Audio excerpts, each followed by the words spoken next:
नमस्कार, मैं हुशू पांडे और आप देख रहे हैं खंड भारत आज तक। आज हम हैं प्रयागराज के यूनिवर्सिटी रोड पे और यहाँ पर छात्रों का हब माना जाता है। यहाँ पर छात्रों का हुजूम बहुत ज़्यादा उमड़ता है।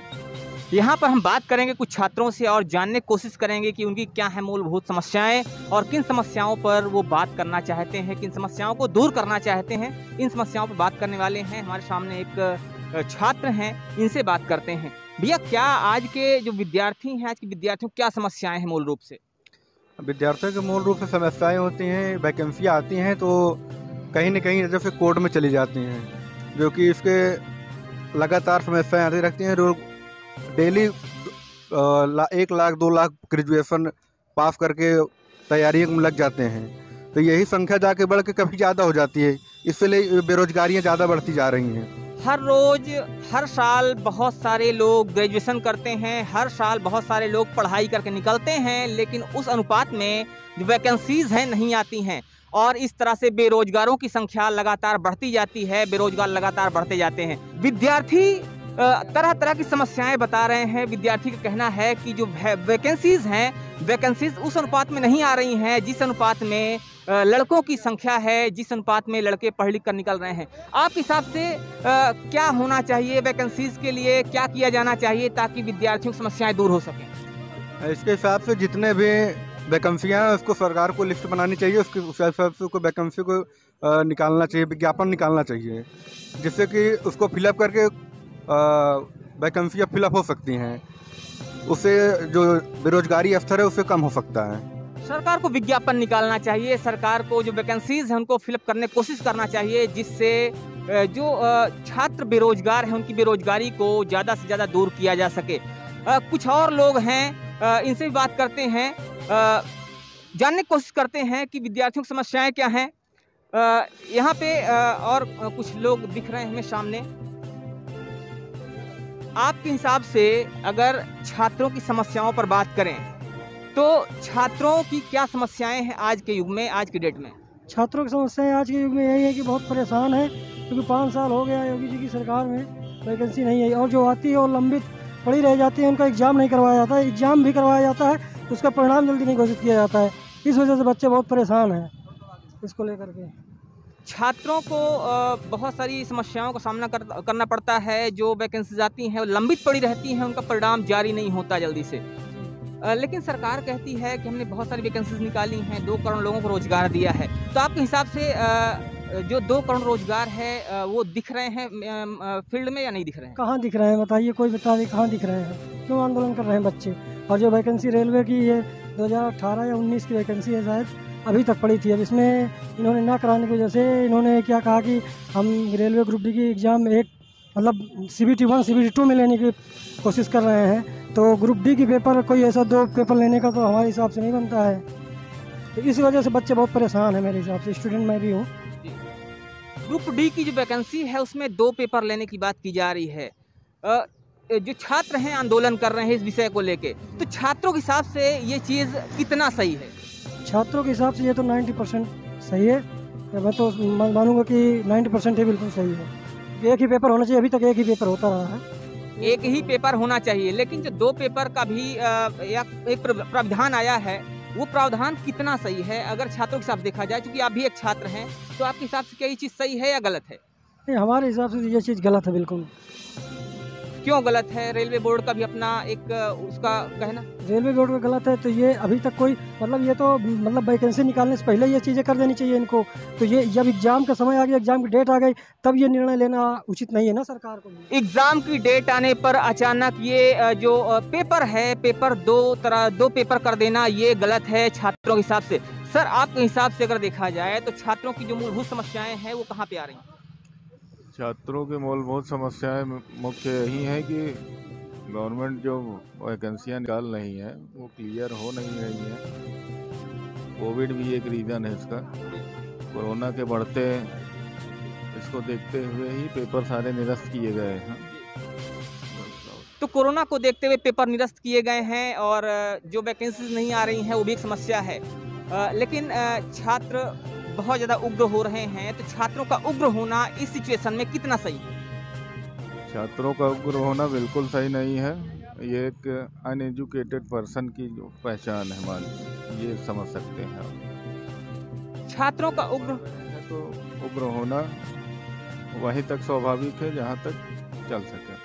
लेकिन छात्रों का कहना है कि हम पढ़ाई तो कर रहे हैं लेकिन आगे कोई रास्ता नहीं दिख रहा है, तो इसलिए उनमें उग्रता बढ़ रही है। वो कहते हैं कि हम पढ़ाई कर रहे हैं लेकिन कोई वैकेंसीज आ नहीं रही हैं। तो आपके हिसाब से ये चीज़ कहाँ तक जायज़ है? देखिए, पढ़ाई कर रहे हैं ठीक है, उसका कोई ये पर्पज़ नहीं होना चाहिए ना कि वैकेंसियाँ आएंगी तो उसी पे निर्भर रहिए। आप पढ़ रहे हैं तो कुछ ना कुछ और सोचते रहिए। पढ़ाई कर रहे हैं, पढ़ाई के साथ साथ आपको और भी कुछ सोचना चाहिए और सिर्फ पढ़ाई पर निर्भर नहीं रहना चाहिए। आपको सिर्फ ये नहीं सोचना चाहिए कि अगर हम पढ़ाई कर रहे हैं तो हम सिर्फ सरकारी नौकरी के लिए पढ़ाई कर रहे हैं। आपके हिसाब से पढ़ाई का उद्देश्य जी मान लीजिए जितनी भी जनसंख्या है अपने देश की, तो कोई भी गवर्नमेंट आएगी इतना वैकेंसी नहीं दे सकती कि सबको रोजगार दे सके सरकारी विभाग में। कोई भी गवर्नमेंट होगी इतना रोजगार नहीं दे सकती है सरकारी विभाग में कि हर किसी को नौकरी मिल जाए। मतलब ये है कि सरकारी विभाग में नौकरी सिर्फ कुछ ही लोगों को मिल सकती है, क्योंकि इतने ज़्यादा लोगों को रोजगार देना किसी भी सरकार में संभव नहीं है। आपके हिसाब से अगर बात की जाए तो आपके हिसाब से विद्यार्थियों की मूलभूत समस्याएं क्या हैं? सर, कोई पेपर हो रहा है, लीक हो जा रहा है, मतलब कोर्ट चल जाए, कुछ हो ही नहीं पा रहा। ग्रुप डी का पेपर हुआ, एनटीपीसी का रिजल्ट में धांधली हुई, ग्रुप डी में CB2 करा रहे हैं, यही सब है। कोई पेपर होता है तो लीक हो जाता है, धांधली हो जाती है एग्जाम में। विद्यार्थी अभी बहुत ज़्यादा आंदोलन कर रहे हैं। विद्यार्थियों के आंदोलन की वजह क्या है, मुख्य वजह क्या है जिसकी वजह से विद्यार्थी उग्र हो रहे हैं? सर, जैसे क्या नहीं, मतलब पेपर कोई हो ही नहीं रहा, विद्यार्थी के ऊपर लाठीचार्ज देख रहे हैं, तो कुछ हो जा रहा है। विद्यार्थी के ऊपर लाठीचार्ज हो रही है, लेकिन विद्यार्थी जो आंदोलन कर रहे हैं उस आंदोलन के पीछे की मुख्य वजह क्या है? क्यों आंदोलन कर रहे हैं विद्यार्थी? इसलिए कर रहे हैं, जैसे 7 लाख बच्चे पास करना था CBT1 में, मतलब 3.5 लाख मतलब बच्चे पास किए हैं। CBT ग्रुप डी में 1 पेपर कराना था, 2 पेपर मतलब कराने के 2019 की भर्ती है, अभी 22 तक क्लियर नहीं हुई। यही मतलब दिक्कत, और क्या दिक्कत है? 2019 की भर्ती है, अभी 2022 में भी क्लियर नहीं हुई। और दूसरी वजह बता रहे हैं कि जो रेलवे ग्रुप डी है CBT1 में उनमें 7 लाख को क्वालिफाई करना था, लेकिन सिर्फ 3.5 लाख को क्वालिफाई किया गया है। उसके अलावा भी बहुत सारी वैकेंसीज हैं जिसमें धांधली हो जा रही है, जिसमें विद्यार्थी एग्ज़ाम तो दे रहे हैं, वैकेंसीज आ भी रही हैं, लेकिन एक भी वैकेंसी क्लियर नहीं हो रही है।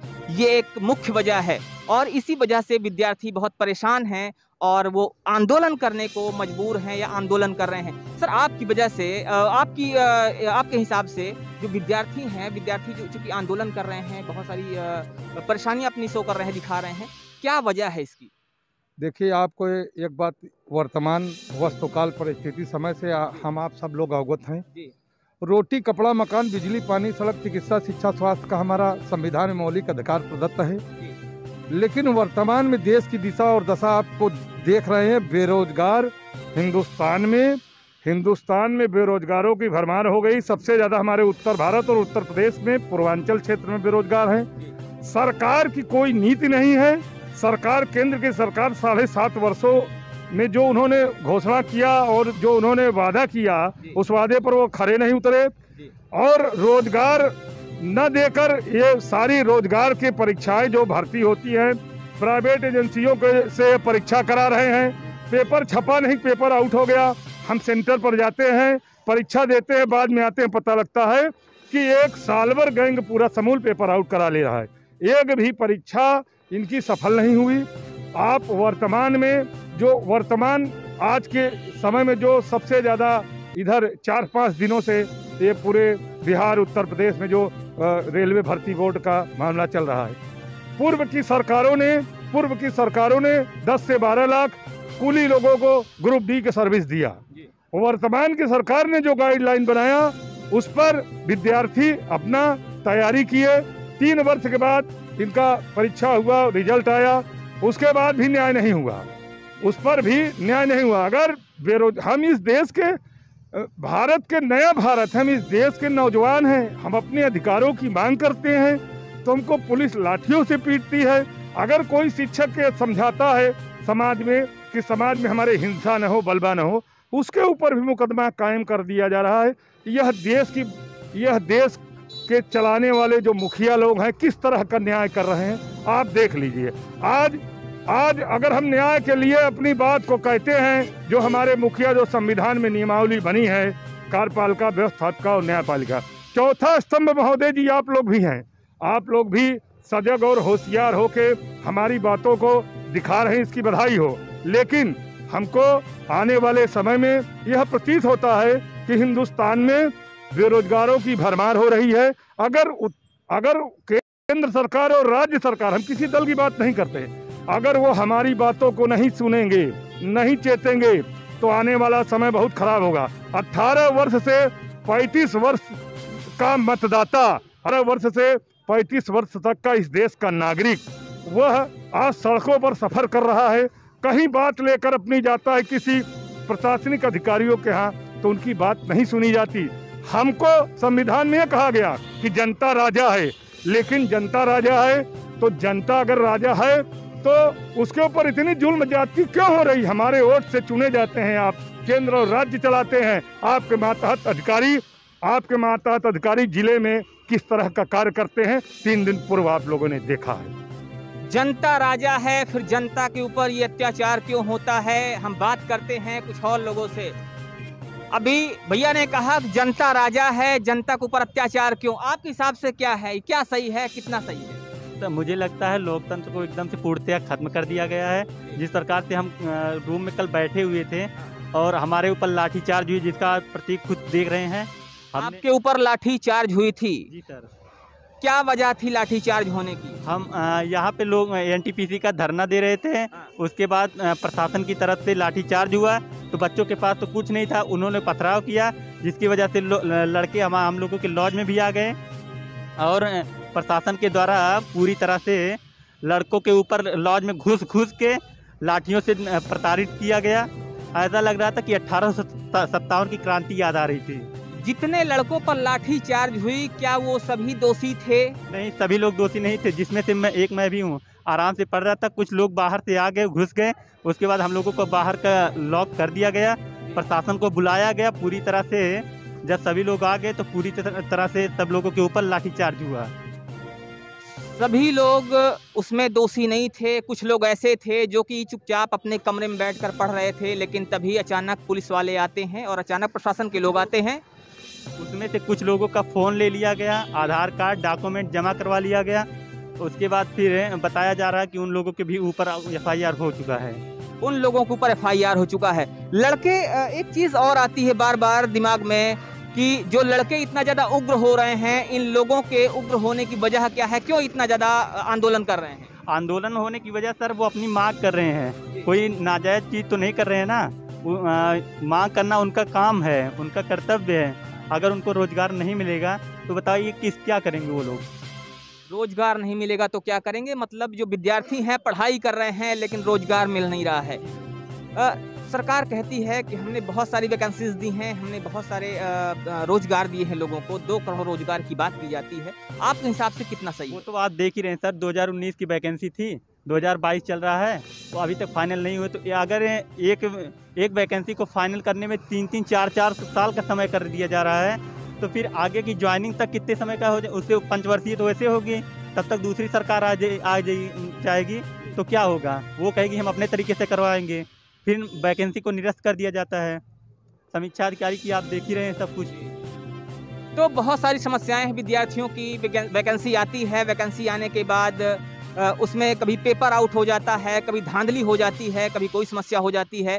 कई बार तो ऐसा होता है सालों साल वैकेंसीज लटकी रहती हैं, और कई बार ऐसा भी होता है कि वैकेंसीज हाई कोर्ट और सुप्रीम कोर्ट के चक्कर काट रही होती हैं और अंत में दम तोड़ देती हैं, क्योंकि सरकार दूसरी आती है और वो अपने हिसाब से काम करवाना शुरू कर देती है। तो ये विद्यार्थियों की समस्याएं हैं जो हमने आपके सामने रखी हैं।